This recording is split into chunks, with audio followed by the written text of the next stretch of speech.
कितना कुछ है हमारे आसपास जिसे सच से बुना जाता है।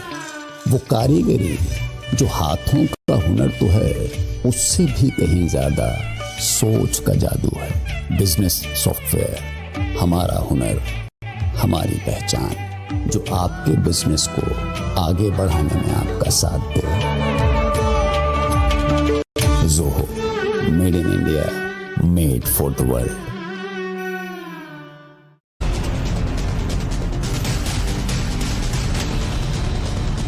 भारत पर आपका बहुत बहुत स्वागत है। आपके साथ मैं हूं राकेश पांडे।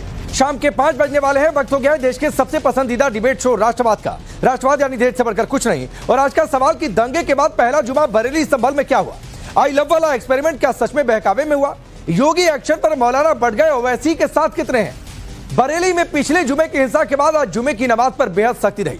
फ्लैग मार्च से लेकर जगह जगह पुलिस के जवान मुस्तैद दिखे। नतीजा शांतिपूर्वक जुमे की नमाज हुई। मौलाना भी मुस्लिम युवाओं से शांति की अपील करते दिखाई दिए, लेकिन असदुद्दीन ओवैसी इस विवाद में प्रधानमंत्री मोदी को घसीटता है। वो कह रहे हैं कि आई लव मोदी कहने पर कोई रोक नहीं है, लेकिन आई लव मोहम्मद कह दिया जाता है उस पर बवाल है। पूछा जाए ओवैसी से कि किसने कहा कि आई लव मोहम्मद पर बवाल, सभी उसके पक्ष में है, लेकिन हाँ, उसकी आड़ में अगर कोई कानून व्यवस्था को चुनौती देगा तो कार्रवाई होगी उस पर। करेंगे डिबेट, लेकिन पहले रिपोर्ट देखिए।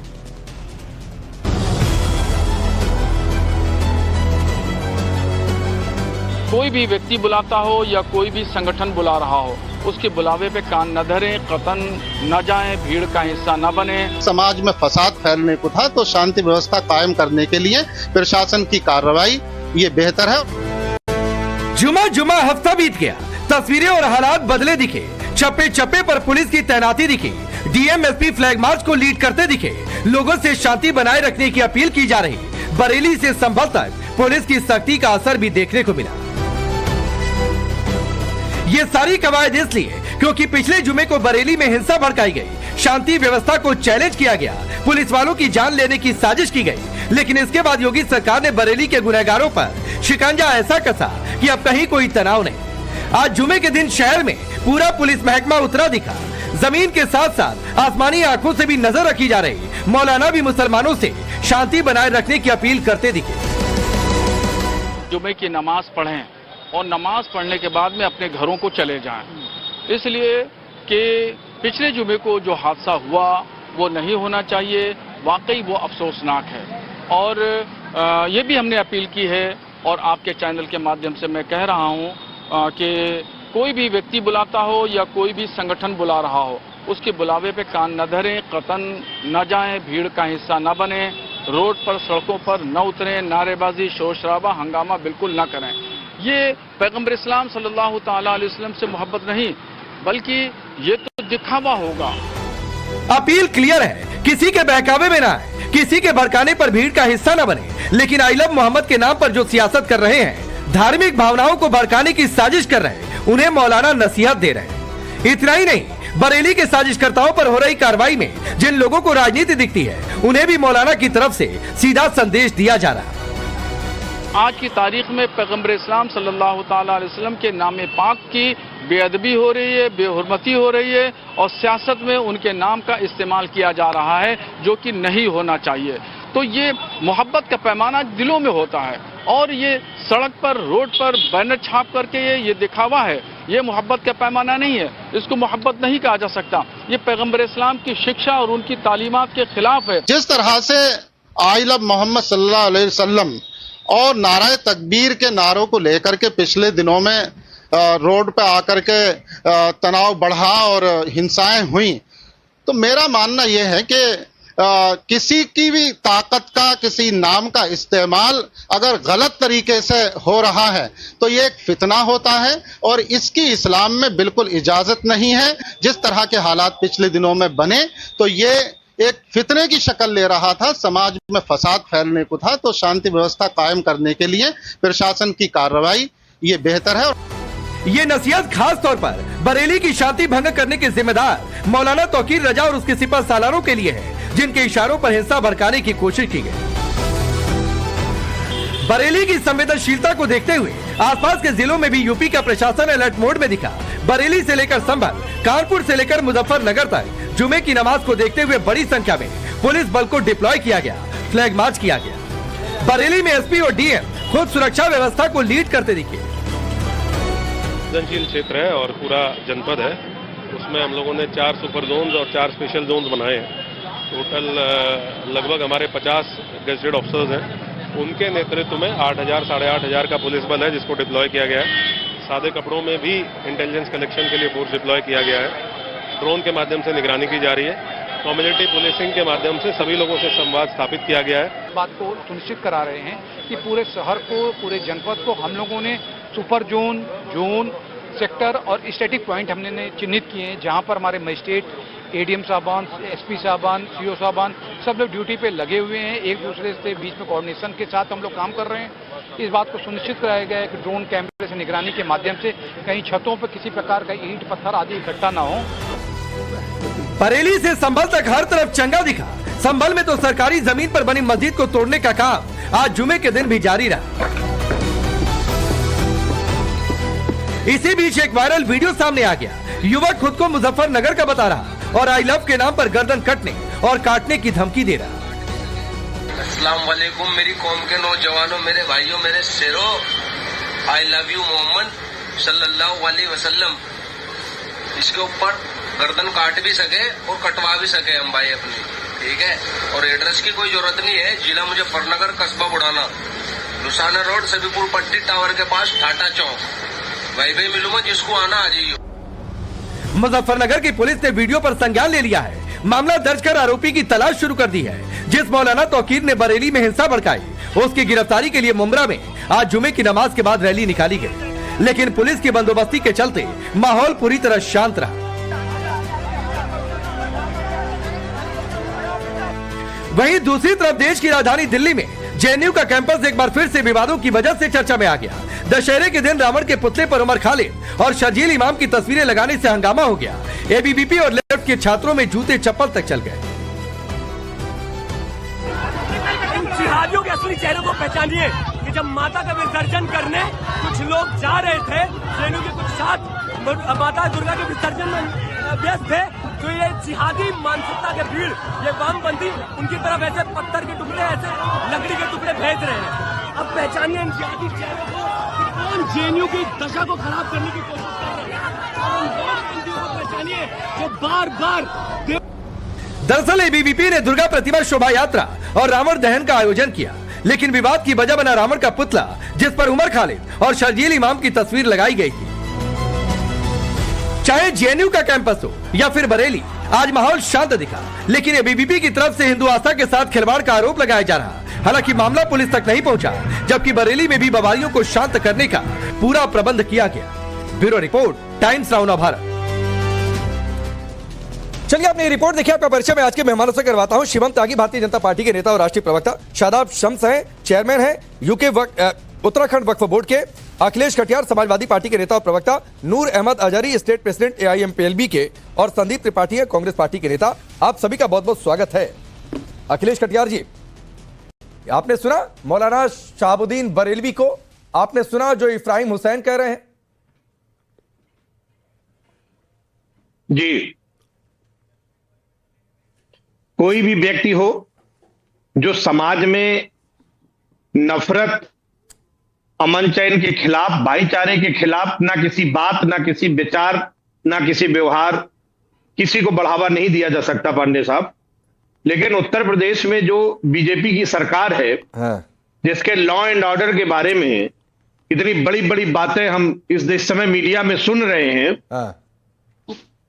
तो उस पे कुछ बोलने का कि ये है योगी जी की सरकार है, परिंदा पर नहीं मार सकता है, ये वो, इस तरीके की घटनाएं चाहे फतेहपुर का मामला हो, चाहे कहीं पे हो, जब से उत्तर प्रदेश में भारतीय जनता पार्टी 33 सीटों पे समिति है, उसके बाद से उत्तर प्रदेश में अरे अभी चुनाव में नहीं जा रहे हैं अखिलेश कटियार जी। यूपी में चुनाव नहीं है, कानून व्यवस्था मेंटेन कैसे होती है? बरेली, संभल, कहां आज क्या हो गया?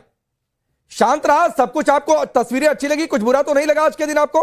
मुझे सब अच्छा लगा पांडे साहब, और मुझे ये भी अच्छा लगता कि जब ये जो पर्चे लीक हो जाते हैं ना, उतनी मुस्तैदी वहां पे होती है, तो उत्तर प्रदेश की जनता पेपर लीक पर पहुंच जाएंगे। अच्छा लगता। नहीं, अब आप पेपर लीक पर पहुंच जाएंगे। बहुत अच्छा लगता कि राजू पाल की सरेआम हत्या नहीं हुई होती, अगर आपको विषय ही इधर उधर लेकर जाना है तो चलिए मैं लेकर जाता हूँ। बहुत अच्छा होता कि अतीक मुख्तार का आप लोग समर्थन करते नहीं दिखते, बहुत अच्छा होता कि मौलाना तौकीर का खुलकर आप लोग विरोध करते दिखाई देते, तो बहुत तो अच्छा बहुत सारी चीजों में हो सकता है। मैं आपसे पूछ रहा हूँ बरेली संभल में आज सब ठीक लगा, कुछ बुरा तो नहीं लगा आपको? पुलिस ने शानदार काम किया, कितने नंबर आप पुलिस को देंगे आज के दिन? सरकार को नहीं, कोई नंबर नहीं, सरकार का अच्छा काम करने की जिम्मेदारी है। इसमें काहे का नंबर? जनता ने आपको इस काम के लिए चुना। पिछले जुमे को तो आप नंबर दे रहे थे अखिलेश कटियार कि हाय रे पुलिस ने क्या कर दिया, ये तो भाईचारे के खिलाफ हो गया, लाठी कैसे चला सकते हैं। पिछले जुमे को आप नंबर दे रहे थे, आज जुमे वाले दिन आप नंबर नहीं दे रहे। जो सरकार के कर्मचारी हो, जो एडमिनिस्ट्रेटिव बॉडीज है, उनकी जो जिम्मेदारी वो निभा रहे हैं। अरे तो वही जिम्मेदारी तो पिछले जुमे के दिन निभाई गई कटियार जी। हमने सवाल पांडे साहब तब भी किया था कि 8 साल से धर्मांतरण का काम बलरामपुर पे चलता रहा, तब सरकार कहां थी? तो सरकार जब असफल होती है, हम अपोजिशन के लोग, हमारा काम है उन पे सवाल करना। ठीक, अच्छा काम करना तो सरकार की जिम्मेदारी है। अच्छा, अच्छे काम करने पर आप नंबर नहीं देंगे, पैसे लेते हैं। शिवम त्यागी पिछले जुमे के दिन ये नंबर दे रहे थे, आज जुमे के दिन कह रहे हैं नंबर क्यों दें, ये तो काम है, लाठी चलाना काम नहीं है। देखिए, अगर सरकार अच्छा काम करे तो नंबर नहीं देंगे, ये तो सरकार की जिम्मेदारी है। और अगर इस तरह के जो कुछ दंगाई हैं वो थोड़ा बहुत जो है भीड़ इकट्ठी कर ले जाए तो ये सरकार क्या कर रही थी। ये हिपोक्रेसी की भी कोई सीमा होती है भाई, मतलब ऐसे नहीं होना चाहिए। अच्छा काम करो तो जिम्मेदारी है, बिल्कुल जिम्मेदारी है हमारी, राज्य की बिल्कुल जिम्मेदारी है। एक जमाने में आपकी भी हुआ करती थी, जब हालात हर दिन हर महीने जो है 5 दंगे होते थे, जब एक साल में 27 दंगे होते थे, जब साल में 5 साल में 827-57 दंगे होते थे, ये सब आपकी जिम्मेदारी थी भाई। जिम्मेदारी होने के बाद ये हाल था आपका, यही स्थिति थी। ओवरऑल क्राइम रेट में 25% नेशनल एवरेज से कम है उत्तर प्रदेश। जाहिर है वो प्रदेश जो 25 करोड़ का है, जहां पर जनता इतनी है और उसके बाद भी स्थिति इतनी बेहतर है, वो जाहिर है इसी वजह से क्योंकि कानून व्यवस्था बेहतर है, चीजें बेहतर है। और मैं तो कहना चाहूंगा बिल्कुल ठीक बात है, संभल हो या कहीं पर भी हो, इसके अलावा बरेली हो या तमाम जितनी भी जगहें हैं, सब पर शांति से नमाज हुई और ऐसा ही होना भी चाहिए। नमाज का कोई भी लेना देना, ये बम बारूद और ये सब, ये हथगोले और ये पेट्रोल बम इकट्ठा करना, पत्थर इकट्ठा करना, इनसे कोई लेना देना नहीं है उसका। इबादत की जगह है, इबादत का समय है, तो इबादत करिए और शांति से रहिए। बोलिए होना चाहिए। कटियार जी कुछ अलावा जो करते हो ये तो गलत है। बोलिए सर, पसीना पोस्टी उत्तर प्रदेश में पांडे साहब, पता नहीं हमारे मित्र त्यागी जी को ये जानकारी है नहीं, उत्तर प्रदेश में पुलिस का डेटा जो डेली मुठभेड़ को लेके है वो पता है कितना है? 5 मुठभेड़ डेली की है, प्रतिदिन की 5 मुठभेड़ यूपी में। जरा त्यागी साहब उस पर भी प्रकाश डाल दीजिए। और उत्तर प्रदेश राज्य देश का सबसे ज्यादा असुरक्षित राज्य है महिलाओं के लिए। एनसीआरबी के डेटा उठा लो तो यह लगता है कि उत्तर प्रदेश में हाहाकार और जंगल राज मचा है। इसके बावजूद भी जो अच्छा काम सरकार करती है उस मामले में सरकार के साथ। बोलिए शिवम त्यागी, रिप्लाई करिए। मैं फिर से वही कह रहा हूं, जहां तक बात मुठभेड़ की है, अगर कोई भी व्यक्ति कानून व्यवस्था में कानून से बाहर जाकर अपने आप को बड़ा बनने की कोशिश करेगा तो उसको न्यूट्रलाइज किया जाएगा, उसको कानून से बड़ा नहीं बनने दिया जाएगा। मैं फिर से वही कह रहा हूं, जिस तरह की स्थितियां हैं, जिस तरह के मामले हैं, जिस तरह की चीजें हैं, आपके जमाने और इस जमाने में यही तो फर्क है। और मैं कहां का डेटा दे रहा हूं? मैं एनसीआरबी का ही डेटा दे रहा हूं। 1 लाख पर 431 क्राइम जो है केरला में है सबसे ज्यादा, और नेशनल एवरेज में उत्तर प्रदेश में 370 है, यानी कि टोटल का 25% कम। पिछले 5 साल में सभी जितने भी अपराध हैं उनमें 25% की गिरावट है। वो इसी वजह से है कि कानून व्यवस्था है। आपके समय में क्या होता था, मुझे बार बार रिपीट करने की जरूरत नहीं। मैं आगे बढ़ता हूं अखिलेश कटियार। मैं फिर आप एनकाउंटर ना हो ये कह रहे हैं तो अपराधी पुलिस पर गोली चलाएगा तो पुलिस हार तो पहनाने नहीं जाएगी। और सर थोड़ा सा आपको इतना डेटा देखने का शौक है तो मुलायम सिंह यादव जी के समय में कितने यूपी में एनकाउंटर हुए थे, जाकर उसका डेटा देख लीजिएगा। नहीं, मैं तो ये कह रहा हूं, नहीं जाकर डेटा देख लीजिएगा। और मैं एनकाउंटर पर डिबेट नहीं कर रहा हूं, मैं तो अखिलेश कटियार में एनकाउंटर पर डिबेट नहीं कर रहा हूं। डेटा खेलने का शौक है तो बताइए, वो भी खेल लूंगा और आपसे ज्यादा बेहतर खेल लूंगा। और फिर आप उस पर फंस जाएंगे क्योंकि आपकी सरकार में पहली बार यूपी 5 तरीके के अपराधों में नंबर 1 हो गया था। खेलने का शौक है, उसमें बात कर रहे हैं हम। और जो चलिए ठीक है, आजादी साहब रुक जाइए भाई। आजादी साहब, पिछले जुमे के दिन जो कुछ हुआ नहीं होना चाहिए था। आज जुमे के दिन जो कुछ हुआ, जो सख्ती दिखी है या जो व्यवस्था दिखी है, आप कितना नंबर देते हैं? देखिए, पिछले जुमे को वाकई में जो हुआ वो नहीं होना चाहिए था, ये बात सही है। इस जुमे को जो व्यवस्था की गई इसकी कोई जरूरत ही नहीं। अच्छा, कोई हालात थे ही नहीं खराब। हालात तो उलमा ने अभी मौलाना शाहबुद्दीन को सुनवा रहे थे, दरगाह आला हजरत के जो उलमा मौलाना तौकीर रजा के परिवार के लोग थे, उन्होंने भी ये ऐलान किया है कि भाई आप लोग नमाज पढ़ के सीधे अपने घरों में जाए, कोई मामला नहीं है, कुछ नहीं है, कानूनी लड़ाई है, लड़नी जाएगी। तो ये जो ड्रामेबाजी की है आज जो प्रशासन ने, इससे मुसलमानों को खौफ दिखाने के लिए, इसके अलावा कुछ भी नहीं। और ये बरेली नहीं, ये संभल नहीं, ये पूरे देश में और जहां भाजपा की सरकार है वहां मुसलमानों को ऐसे ही डराने की कोशिश की जा रही है, इसके अलावा कुछ भी नहीं है। पुलिस से क्यों डराने वाले लोग हैं। आपको पुलिस से डर लगता है? डराते हैं पुलिस के आपको पुलिस से डर लगता है जरी जी? देखिए, जब बेकसूरों को पुलिस जेल में भेजेगी, कौन सा बेकसूर जेल में गया? सुनो ना, अरे सुन लो ना, आप सुन ही रहा हूं। बेकसूरों के इनकाउंटर करेगी, नाम लीजिए ना, कौन सा बेकसूर जेल में गया? मदरसे और मस्जिद सर, एक करके शिवम से मैं रिप्लाई लेते चलूंगा। कौन सा बेकसूर जेल में गया? योगी जी खुद सुनो ना आप भाई, एक तो आप सुनते नहीं, बात मैं सुन रहा हूं सर। शुरुआती आपके जवाब में मैंने बिल्कुल बीच में नहीं आया। अब एक करके आप कह रहे हैं बेकसूर जेल में गया। कौन सा बेकसूर जेल में गया, नाम लीजिए। अरे आपको परेशानी क्यों हो रही है? हम भाजपा के खिलाफ बोल रहे हैं। अरे बोलिए सर। ये जवाब मैं भी अरे आपकी आवाज, भाजपा के प्रवक्ता मौजूद है। आचार्य जी, आपकी आवाज में आवाज मिला रहा हूं, आपके बीजेपी से सवाल को और तीखा कर रहा हूं। मैं कह रहा हूं कौन सा बेकसूर जेल में गया, नाम लीजिए। शिवम से रिप्लाई लेता हूं तुरंत, एकदम भागने नहीं दूंगा इनको। पूरी बात तो सुने दें। हाँ, जो जब योगी जी खड़े होकर के खुले शब्दों में मुसलमानों को धमकी देंगे, जब एक संवैधानिक पद पर बैठा हुआ शख्स फतेहपुर और बरेली में दोनों में फर्क दिखाएगा, तो सवाल तो पैदा साहब होंगे ना। सर आचार्य जी, फतेहपुर में बीजेपी के लोगों पर भी केस हुआ, बजरंग दल के लोगों पर भी केस हुआ। अभी आपने एक लाइन कही बेकसूर जेल में डाले जा रहे हैं। कौन सा बेकसूर जेल में गया, मुझे नाम लीजिए सर। ये पुलिस फतेहपुर में नहीं, पहले बताइए बरेली इंसिडेंट में कौन सा बेकसूर जेल में गया, मुझे नाम लीजिए सर। खामोश रही। इसके हाथ किसने नाम लीजिए सर। बरेली में ये हाथ खुले कैसे? कौन सा बेकसूर जेल में गया?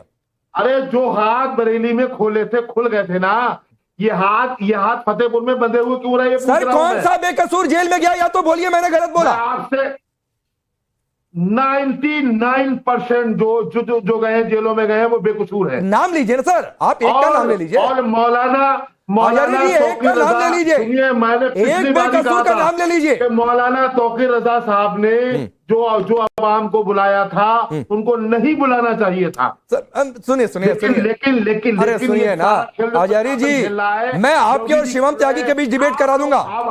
अखिलेश कटियार और शादाब शम्स को एकदम रोक के आप नाम लीजिए, कौन सा बेकसूर जेल में गया?